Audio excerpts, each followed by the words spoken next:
Magandang hapon. Dito naman tayo uli. Ito ay message ko para sa mga membro ng ating kooperatiba. Pero pwede rin ito sa lahat.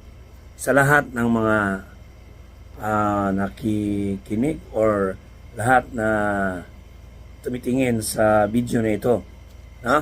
So, ang palagi kong sinasabi sa mga membro ng co-op natin ay una, kinukumusta ko sila, kinukumusta ko yung mga asawa nila, mga anak, kalagayan, health, ganyan. Tsaka ini-encourage ko sila na palaging maligaya sa buhay.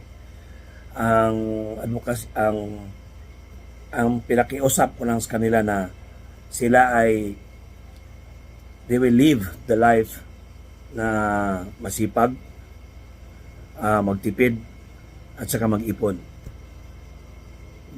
Ulitin ko, sipag, tipid at ipon.